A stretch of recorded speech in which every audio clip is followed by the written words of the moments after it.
কিভাবে করা হয় সেগুলো আমরা আজকে দেখলাম দেখানোর জন্য করেছি। অবশ্যই আপনারা সঙ্গে থাকবেন আর ভিডিও দেখবেন। অবশ্যই ম্যালেরিয়া টেস্ট মানে কিছু টেস্ট আমাদের সাব সেন্টারে হয়, আর জ্বরের ম্যালেরিয়া টেস্ট অবশ্যই করান, দেখুন সম্পূর্ণ বিনামূল্যে এই টেস্টটা চ্যানেলে দিয়ে দেবেন, আর চ্যানেলের লিঙ্ক গ্রুপে দিয়ে দেবেন। এদিকে আসুন, এদিকে আসুন। আমি তাহলে মোবাইলটাই কি করতে বললাই তো তাই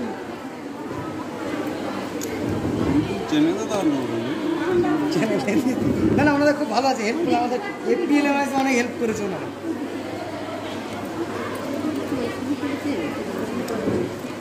আচ্ছা, বাকি নিচের সবাই দেখতে পাচ্ছে না। ওনাদের যদি গ্রুপ থাকে গ্রুপে দিয়ে দেবে। হ্যাঁ, গ্রুপে দিয়ে দেবে, আমাকে দিয়ে দিলে আমরা এনএমদের গ্রুপেও দিয়ে দেবো, এনএমদের গ্রুপেও দিয়ে দেবো। আসুন, চলে আসুন, চলে আসুন। কে করবেন বাহাত বারান? বাহাত বারান আসুন, দরকার নেই।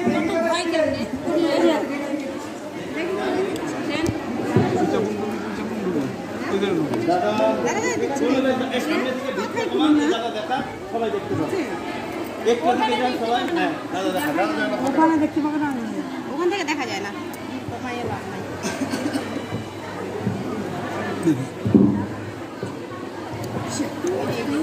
দেখবেন আরজিবিটিটা যখন ছিললাম প্যাকেট থেকে, দেখবেন এর মধ্যে 3টে দাগ আছে, 3টে পয়েন্ট করা আছে।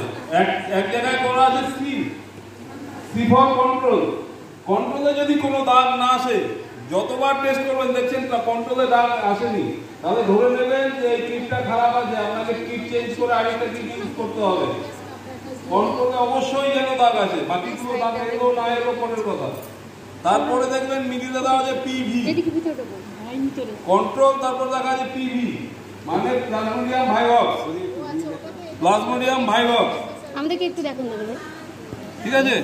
এইদিকে ভালো করে দেখি, প্লাজমোডিয়াম ভাইভক্স দেখবেন। তারপরে আরেকটা আছে পিএফ, প্লাজমোডিয়াম ফ্যালসিফেরাম।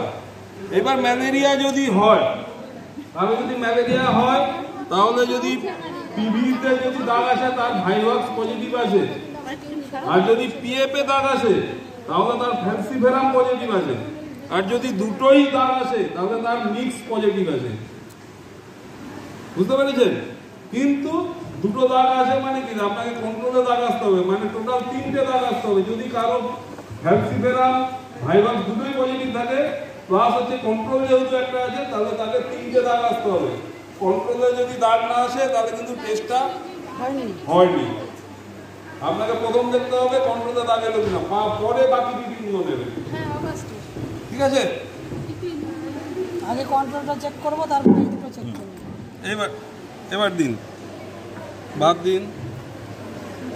এই যে এটা ধরে, এই যে চেপে ধরবেন, ঠিক আছে?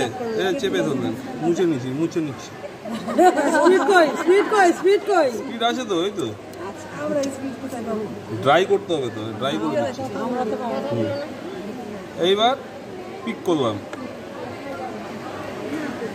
করলাম, প্রথম ড্রপটাকে তুলো দিয়ে মুছে নিলাম। পরের ড্রপটা এই যে পিপেটটা যেটা নিচ্ছি, পিপেটটা প্রথমে চিপে নেব, টিপে নিয়ে তারপর হচ্ছে ব্লাডটা নেব। আগে এখানে লাগিয়ে তারপর টিপবো না, কিন্তু আগে চিপে নিয়ে তারপর।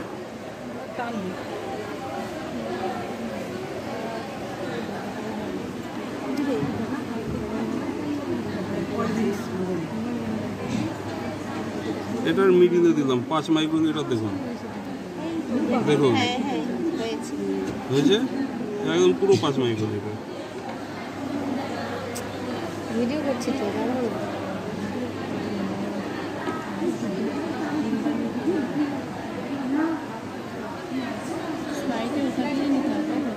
না আপনি এমনিও নিতে পারেন। আমি এখানে যেহেতু অপশানটা আছে সেই জন্যই নিচ্ছি, একটাতে দেখিয়ে দিচ্ছি। আপনি আঙুল উল্টেও করতে পারেন,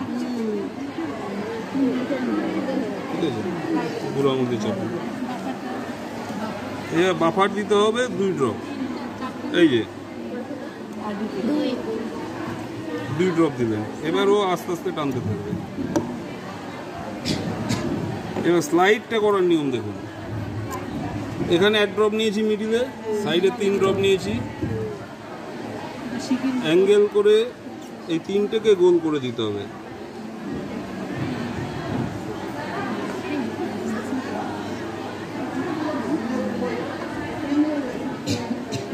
ঠিক আছে, অ্যাঙ্গেল করে দিত। এইবার স্লাইডটা যেটা এটা ঠিক হয়ে গেল, থিনটা করার সময় এই যে ব্লাডটা যখনই আমি ব্যাকে নিচ্ছি দেখুন স্প্রেড হয়ে গেল।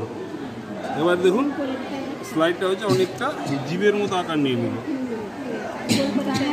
ঠিক আছে, এইভাবে থিক আর থিন করতে হবে। এখান থেকে বড় হয়ে ওইদিকে গিয়ে তো চাপবে, রক্ত যদি বেশি নিয়ে নেন তাহলে পুরোটা ঢেকে যায়, পুরো স্লাইড যেন না ঢাকে। যেহেতু কম ওই জন্য জিভের আকার হয়ে গেল, দিকে গিয়ে তখন কম হয়ে গেল। এবার বুঝতে পেরেছেন, এইভাবেই টানতে হবে। আর স্লাইডটা টানার নিয়ম হচ্ছে এই করে এরোপ্লেনের মতো উঠে যাবে। আমি দেখলেন তো স্লাইডটা যখন টানলাম হঠাৎ করে উপরের দিকে তুললাম, এরোপ্লেনের মতো উঠে যাবে, তাহলে গোলটা সুন্দর হবে। দেখুন এই দেখুন কন্ট্রোলে দাগ চলে এসছে, পিভিতে আসেনি, পিএফে ইয়ে করে নেবেন। সব ঠিকঠাক আমরা নিজের ট্রিটমেন্টটা বলে দিয়ে আমরা জানতে পারবো, কনফার্ম দিতে পারবো যে আমাদের ম্যালেরিয়া। এইবার কি করতে হবে, 20 মিনিট পরে আপনাকে রিডিংটা দেখতে হবে। ঠিক আছে, 20 মিনিটের মধ্যে, মানে 15 থেকে 20 মিনিটের মধ্যে আপনাকে রিডিংটা দেখতে হবে। হয়েছে? এইবার এই ভিডিওটা এক্ষুনি সবাইকে শেয়ার করে দিন, আপনাদের যতগুলো আশা দিদি আছে, তাহলে কি ওরা ভিডিওটা একবার দেখে নিন। ঠিক আছে, এটা কেঁদে এটা কেঁদে আমার মোবাইলটা ধরো তো আমার দিকে আমাদের আজ আরডিটি কিট দিয়ে ম্যালেরিয়া টেস্ট একটা ট্রেনিং করানো হয়েছে, এর আগেও করানো হয়েছে, আজকে আবার দাদারা ভালোভাবে করিয়েছে। অবশ্যই আপনাদের মানে সুবিধার জন্য নিজেরাই বাড়িতে ঘুরতে পারবেন এবং যার যার এরিয়ার আশা দিদি বা এএনএম দিদির সঙ্গে যোগাযোগ করলে 2 দিনের বেশি জ্বর হলে এই টেস্টটা করতে পারবেন। আর জ্বর হলে সবাই করতে পারবেন, এটা করাটা খুব জরুরি। আর এখন চারিদিকে ডেঙ্গু একটা উৎসব বেশি হচ্ছে, এই কারণে অবশ্যই সতর্ক থাকুন। আর যার যার এরিয়ার আশা দিদি এএনএম দিদিকে অবশ্যই জানাবেন আর সাব সেন্টারের সঙ্গে যোগাযোগ করবেন। আর এটা সম্পূর্ণ বিনামূল্যে টেস্ট করানো হয়। ধন্যবাদ সবাইকে, পাশে থাকবেন, ধন্যবাদ।